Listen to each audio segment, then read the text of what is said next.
is true, there are 12 of us. This is what I was told when I became a wisdom keeper, that there are 12 of us living on this planet right now, and we have all been taught lessons from the other side, the same lessons. And we all have very special or significant duties to our planet. My duty is to teach the people. One, he goes from indigenous tribe to indigenous tribe, sharing the message from each tribe to the other tribes. One is specifically working with that energy on our planet that is moving. But the 12 of us live all over the world. One in Africa, one in the States, we are all over. And we all have our own specific job. But out of respect, I will not name them. If they want to be in the public, then that is their right.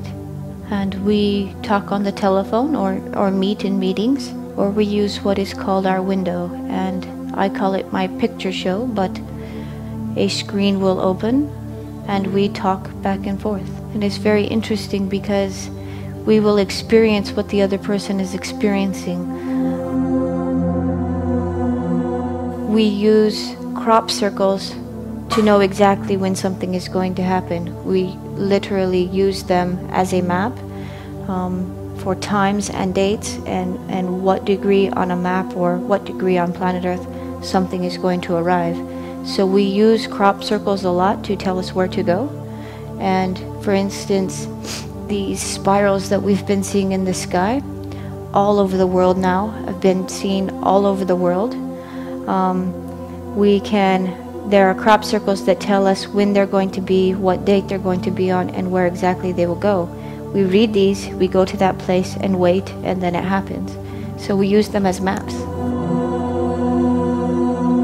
We have also been told by the indigenous elders, before the great shift, we would know that our star brothers and sisters are real. Many people think that the star beings or aliens are just something in film or story. But very simply, they are as real as you and I. I am not a crazy person. I am very normal, average, just like you, but I have seen them. I have talked with them. They are real. They have existed throughout human history. Every indigenous culture on this planet has a knowing of the star beings. They have a written history of them. They have been here always, but they have hid themselves because we are afraid of them. This is not a story or make-believe. They are real, and now they are being seen by thousands of people. Just a couple of weeks ago, there were several over Manhattan in New York. They sat in the sky for thousands of people to look up and see. On 10/10/10, the date, hundreds of them were seen all up and down California, right there for everyone to see. On television, the ex-government official of Canada stood up and made an announcement live to all of the people that they had been interacting and knowing the Star Brothers and Sisters for a very long time now. Great Britain has disclosed all of their information about the brothers and sisters from the stars to its people. India is preparing to have a public live speaking to its people about their information of working with extraterrestrials. Last month, China had to shut down their airports due to the traffic of discs in the sky. 2 weeks ago, New York had to shut down its airport due to large ships in the sky. NASA is letting go of their filmed tapes that was taped from the space shuttle of watching the discs come over our planet to where the thunder and lightning storms were happening. And this year, NASA released also that we in the United States sent a very large message out into the universe with the coding of our DNA, the structure of planet Earth, how our body is structured. They sent this message out, and we received an answer back with their DNA, the structure of their planet, how their body is in relation. Not only were we answered, but the very large answer came in a crop circle in front of the very tower that sent the message out. This is not a story, it is real. This is not make-believe, it is reality. Crop circles are very, very real.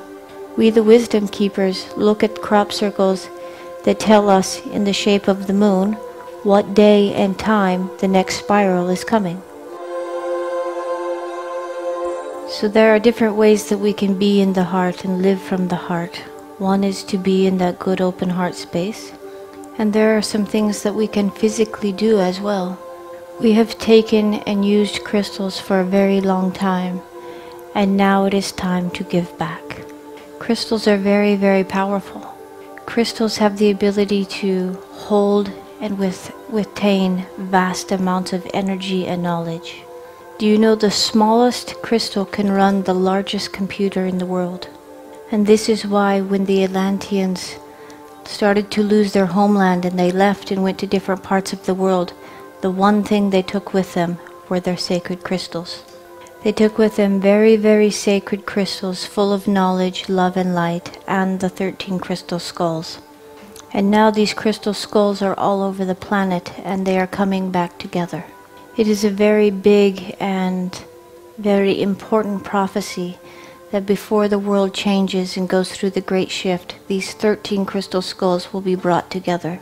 And now they are coming together, but not all 13, but they are slowly coming together.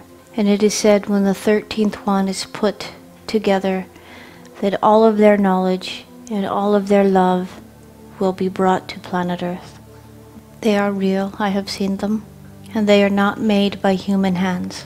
We do not have the technology to carve a crystal the way these have been made. They have no carve marks, not even by laser. The grandfathers of indigenous culture say that these were gifts from star beings who brought them and gifted them to us. And within each crystal skull, all 13 come from a different place, and within them is their knowledge of their life and where they come from and all of their wisdom. Crystals are the most powerful thing we have on planet Earth. As well as the 13 crystal skulls, they also took with them very powerful crystals about this big. And now they have been given to me to keep in my care. And now, in the last year, they are being asked to be put back into very sacred points and places of Mother Earth. They go into intersecting ley lines, and ley lines are very strong, very powerful energy lines that very much are real and inside the planet. Ley lines are real. It is energy within Mother Earth, much like the veins in our body. These crystals carry such a huge love vibration and the knowledge and wisdom from ancient times. And now they are being put into the earth, into the ley lines, so that that energy disperses out into the world. And now, for the first time since the time of Atlanteans, these crystals are being placed back into the ley lines of Mother. The first one that was asked to be placed was placed in Santa Fe, New Mexico of the USA. It was placed in ancient Native American sacred holy lands. The second was to be placed within the redwoods of California. These redwoods are not just trees, but are called the Grand Elders. And it was placed deep within, inside of a tree that was hollowed out, and it went deep within, inside the tree. Third, I was sent to the Hawaiian Islands, where the kahunas met me and took me to sacred land. And there the crystal was placed on the island Maui to gift back the Lumerians their crystal. And then I was called to go to the north, and I brought with me the sacred crystal which was placed inside the earth of Sweden. And after this journey is over, I go to New Zealand with a beautiful sacred crystal, and there the Wataha people, the ancient Lumerians, will meet me, and we will go to the sacred lands, and their land will be blessed with their sacred crystal. As these crystals go into the earth, they link with one another inside the ley lines, and their love and their knowledge go out into Mother Earth and up through our feet into our body. Many, many beautiful prophecies are coming true. And now on planet Earth we are receiving beautiful, huge amounts of energy that are coming. And little by little we are starting to digest and learn how to live with more energy. One of the most powerful things we can do, and I've began and already started to teach this, is to give your healing prayers and your love to Mother Earth inside the crystal, and then put it in wild or natural waters. Water carries energy very, very quickly, and our waters need to be healed very much. There is something very special about water. For what you put into water, then the water evaporates and goes to our air, and then it falls as rain back to the planet. So all of the blessings and prayers that you place into this crystal and then put in the water goes back up into our atmosphere, into our air, and falls back and washes to the planet. So not only does your prayers go into the water, but it goes up into the air and then falls down on all of the plants, on the animals, on the flowers, on the soil, onto us. So this is very, very important. When you pray to your crystals, do it with all of your heart's intention, because it makes a huge difference on our planet. It is something that each and every one of us as individuals can do, and it is so powerful. This is how you, as a single individual, can literally change your world. So those of us with crystals, let us be aware that we can do this, and let's go outside and do it. Our animals here on this planet have a soul, and animals are always speaking to us. It is only us that has shut the door on speaking or listening to them. They do not speak with words, they speak through emotion and feeling. Animals feel everything, and if you listen to them, you will feel how they are feeling. When you are in a big, wonderful, loving state and you are open and you are loving, it is amazing how often animals will come right up to you. Because they feel your kindness and your love, they are no longer afraid. Anyone that knows me loves to go for a walk with me because the animals are always coming.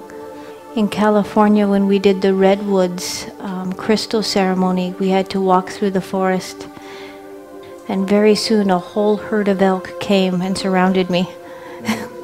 And all the other people were like, oh my goodness, oh my goodness. In Arizona, before I came on this trip, we sat outside and prepared to talk, and wild bobcats came running and sat with us. The animals love us. If you open your heart, they do not fear you. They wish to interact.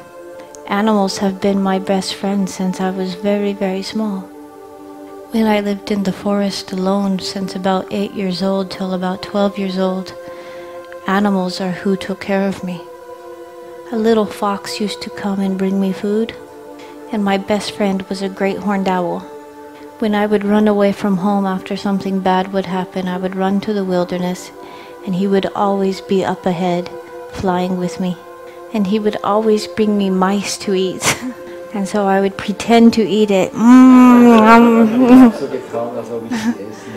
then sneak it under the log.